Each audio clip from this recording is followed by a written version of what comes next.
Assalamualaikum warahmatullahi wabarakatuh. Alhamdulillahirrabbilalamin. Salatu wassalamu ala asrafil anbiya wal mursalin wa imamil mutakin wa ala alihi wa sahbihi ajmain amma ba'du. Pemirsa Khilafanis yang dirahmati oleh Allah, jumpa lagi dengan program usahaan kita yakni Kabar Petang. Hari ini kita akan membahas tema-tema terkini dengan narasumber yang kredibel tentu saja dari sudut pandang Islam. Inilah Kabar Petang selengkapnya.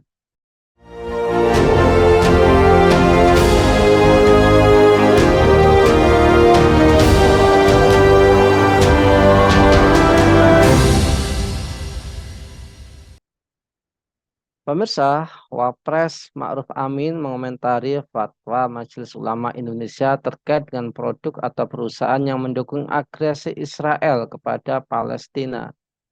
Ma'ruf Amin mengatakan jika hal itu diperlukan untuk mendukung kemerdekaan Palestina dan supaya sebagai upaya untuk menghentikan kegiatan militer Israel di Gaza. Soal fatwa saya kira diperlukan dalam rangka mendukung kemerdekaan Palestina dan dalam rangka menghentikan kebiadaban Israel di jalur Gaza. Kata Ma'ruf Amin saat kunjungan di Bandung, Jawa Barat. Apakah gerakan boikot mendapat atensi luas di seluruh dunia karena cara yang mudah untuk melawan Israel? Lantas, apakah gerakan ini efektif? Apakah gerakan ini akan mendelegitimasi dan isolasi Zionis Yahudi di panggung dunia? Untuk membahasnya kami terhubung dengan analis dari Geopolitical Institute, Bung Adi Victoria. Assalamualaikum Bung Adi. Waalaikumsalam warahmatullahi wabarakatuh. Bung Adi, Ya, tekanan dunia untuk boikot perusahaan-perusahaan yang mendukung Israel ini terus meluas. Para aktivis dan warganet menggunakan Twitter dan TikTok untuk mengungkap bagaimana perusahaan multinasional mendukung pendudukan Israel di Palestina. Apakah ini langkah yang bagus yang perlu didukung oleh umat Islam dan pemerintah Indonesia, Bung Adi? iya, Bung Nanang. Jadi sampai hari ini ya kita menyaksikan bagaimana respon masyarakat baik di dunia nyata dan di dunia media, di sosial media kemudian yang terus kemudian menyerukan aksi memboikot perusahaan-perusahaan yang secara nyata itu mendukung dari Zionis Yahudi. Nah, ya ini apa? Ini mendukung apa yang dilakukan oleh Zionis Yahudi tersebut yang secara langsung ya nyata terkait dengan aktivitas penjajahan terhadap umat Islam di Palestina.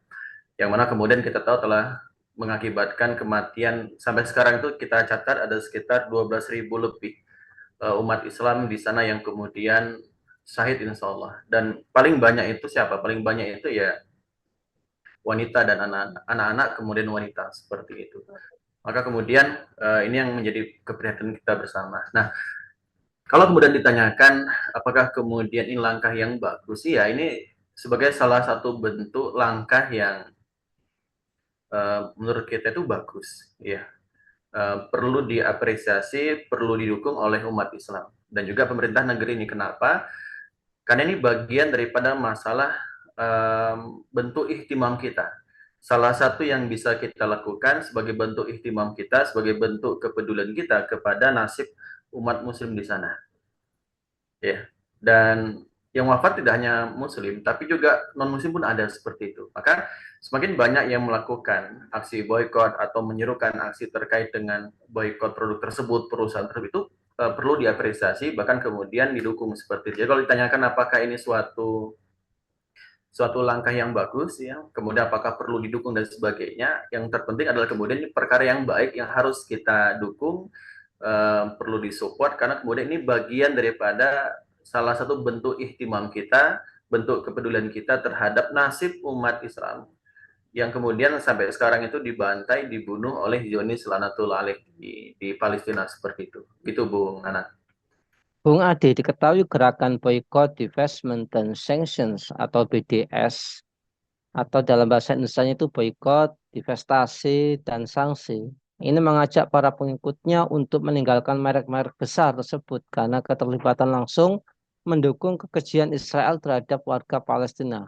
Boykot yang ditargetkan terutama terfokus pada tiga besar, yakni McDonald, Starbucks, dan Disney Plus. Apakah ini menjadi langkah alternatif yang efektif di tengah pasifnya penguasa dunia Muslim terhadap aksi pembantaian Zionis Yahudi atas rakyat Palestina, Bung Adi? Iya, nah walaupun kemudian memang aksi boykot ini, sebagaimana saya sampaikan di atas tadi, di awal tadi bahwasanya perkara yang baik, bagian dari bentuk ihtimam kita kepada urusan kaum muslimin. Tapi kalau kemudian ditanyakan apakah aksi tersebut, ya langkah itu kemudian langkah yang bersifat alternatif, yang bersifat efektif atau tidak, maka jawabannya tentu bisa berbeda, Bung Nana.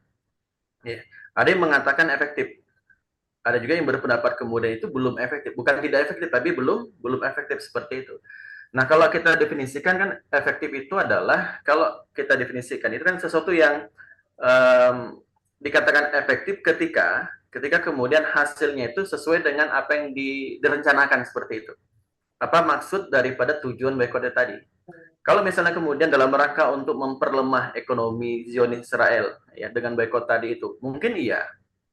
Ya, misalnya apa? Misalnya kan terjadi penurunan saham di beberapa perusahaan yang kemudian itu mendukung Zionis seperti itu. Nah, terjadinya penurunan harga saham itu kan tersebut itu beberapa faktor. Misalnya kekhawatiran terkait dengan pendapatan perusahaan yang itu akan turun, ya, yang kemudian bisa menyebabkan kerugian dalam hal investasinya. Atau kemudian misalnya juga para pemegang saham yang mungkin itu memutuskan untuk menjual saham. Ya. Kenapa? Karena khawatir kemudian kebijakan itu tidak sejalan dengan kebijakan perusahaan tadi itu. Namun yang perlu dicatat kemudian adalah bahwasannya kalaupun kemudian sahamnya itu turun, Bung Nanang, itu bersifat tetap, bersifat sementara seperti itu, tidak tetap. Ya, ini yang pertama. Kemudian yang kedua adalah perusahaan-perusahaan itu juga tetap beroperasi. Bahkan kemudian bisa menjadi peluang bagi investor lain apa untuk kemudian membeli saham yang lebih murah tadi itu. Ini berbeda kalau kemudian pemerintah di negeri-negeri umat Islam, di negeri Muslim tadi itu kemudian memiliki kebijakan untuk menutup perusahaan-perusahaan tersebut. Itu beda cerita. Kalau kemudian menutup perusahaan-perusahaan tersebut, tentu kemudian itu akan mengalami kerugian. Ya, sehingga kemudian banyak perusahaan yang tentu tidak akan berani secara terbuka untuk mendukung terkait dengan entitas Zionis Yahudi tadi itu. Kenapa? Karena mereka khawatir kalau perusahaannya kemudian tutup kan menjadi kerugian seperti itu. Maka yang paling efektif itu adalah misalnya kalau ingin melemahkan ekonominya secara lokal tadi itu, ada kebijakan will dari penguasa di negeri Muslim itu untuk menutup perusahaan-perusahaan yang secara jelas mendukung terkait dengan aktivitas penjajahan Zionis Yahudi di tanah Palestina seperti itu. Jadi saya rasa kemudian itu kalau ingin efektif, tapi yang terjadi sekarang itu masih belum efektif. Kenapa? Karena sampai sekarang masih terus terjadi pembunuhan terhadap umat Islam di Palestina. Jadi kalau kita berbicara efektif dan tidak efektif tadi itu dilihat hasilnya. Kalau kemudian ternyata goalnya, hasilnya tadi itu belum sesuai dengan perencanaan, di mana kemudian rencana kita adalah dalam rangka untuk menghentikan penjajahan Zionis Yahudi terhadap Palestina dan ini tidak terjadi walaupun terjadi aksi boykot, itu berarti belum efektif langkah yang kemudian dilakukan tadi itu. Walaupun itu kita bisa katakan bagian daripada bentuk ihtimam, ya bentuk ihtimam. Dan kalau ingin melakukan lebih adalah ada kemauan daripada penguasa Muslim untuk langsung menutup perusahaannya. Itu bisa dikatakan cukup efektif dari sisi ekonominya seperti itu. Begitu, Bung Nana. Iya, jangan sampai nanti diboykot, terus terjadi perjanjian damai nanti dijual lagi, nggak boykot Ya. lagi gitu. Itu yang terjadi selama ini ya, boykotnya hanya musiman kayak gitu. Bung Adi, ini kan Gedung Putih ini sudah menggelontorkan dana sekitar 225 triliun untuk memerangi Hamas buat Yahudi Israel. Dan setiap tahunnya mereka menggelontorkan dana militer sebanyak 60 triliun. Sementara penguasa dunia Muslim hanya memberikan kecaman. Dalam bahasa saya kayak tukang sihir, hanya kutukan gitu ya. Iya. Nah, apakah masih bisa diharapkan penguasa dunia Muslim ini? Dan apa gerakan yang lebih efektif daripada kayak tadi ya, sekedar boykot atau hanya sekedar menutup pabriknya saja, Bung Adi? Iya, jadi kalau kita lihat masalah Palestina, umat Islam di Palestina, atau apa yang menimpa terkait dengan umat Islam di tanah Kharjiah tersebut, ya, umat Islam di Palestina, maka kita harus melihat sebenarnya dari awal bahwa tragedi yang menimpa umat Islam Palestina itu kan mulai terjadi tahun 1948 sampai dengan sekarang. Karena ini tahun 2023. Berarti kalau 2023 sejak 1948 itu berarti sudah 75 tahun ya, umat Islam di Palestina itu mengalami penderitaan, Bung Nana. Dan ironisnya kemudian sampai saat ini tidak ada negeri muslim pun yang itu mengirimkan tentaranya untuk membantu umat Islam di Palestina. Yang dilakukan apa yang tadi Bung Nanang sampaikan? Hanya mengecam, ya, kemudian mengutuk. Ya, padahal itu kan bisa dilakukan oleh siapapun. Kalau negara kan bukan itu, harusnya apa? Apalagi adalah negeri umat Islam, sama-sama orang Islam bahasanya. Palestina negeri Muslim, yang lain juga negeri Muslim. Harusnya kemudian tidak hanya mengutuk, tidak hanya mengecam. Ya, yang harus dilakukan negara itu apa? Yang kemudian mereka memiliki kekuatan real, ada tentara, ada persenjataan, kemudian punya kemampuan berperang seperti harusnya sudah dari sejak dulu itu digunakan untuk apa? Untuk melawan Zionis Yahudi. Namun ironisnya tadi itu tidak lakukan dan hanya mengutuk dan mengecam saja. Padahal yang harus kita lihat di Palestina, walaupun dikatakan mungkin kan tidak hanya mengutuk, tidak hanya mengecam, kita kirim bantuan tuh, kita kirim dana, kita bangun rumah sakit, ya kita kirimkan obat-obatan, betul. Itu perkara yang baik. Tapi persoalannya kemudian adalah di Palestina itu harus kita lihat dua sisi, ada korban, ada pelaku. Ya. Bantuan berupa obat-obatan, bantuan berupa dana, bantuan berupa bahkan mendirikan rumah sakit seperti itu. Itu solusi untuk siapa? Solusi untuk korban. Ya. Sedangkan masalahnya itu adalah tidak ada solusi untuk pelaku. Selama pelakunya ada, maka akan tetap terjadi penderitaan terhadap umat Islam di sana. Akan tetap terjadi penderitaan terhadap korban. Siapa korbannya? Umat Islam Palestina, seperti itu. Maka harus dilakukan itu adalah bagaimana solusi agar kemudian pelaku ini juga diberikan sesuatu yang kemudian bisa mencegah terjadinya perbuatan itu. Caranya bagaimana kemudian? Maka tidak efektif kalau ditanyakan tadi itu, apa yang lebih efektif daripada boykot? Betul, boykot itu perkara yang baik, bentuk kepedulian kita terhadap umat Islam, namun belum efektif. Yang paling efektif itu bagaimana kemudian mencegah agar pembantaian, pembunuhan, penjajahan itu tidak terjadi. Artinya adalah mengenyahkan, mengusir Zionis Yahudi dari tanah Palestina, dari tanah milik umat Islam. Karena Palestina itu bukanlah tanah milik umat Islam Palestina. Tanah Palestina itu dalam fikih disebut dengan tanah Horojiyah, tanah yang kemudian menjadi milik umat Islam seluruh dunia sampai hari kiamat.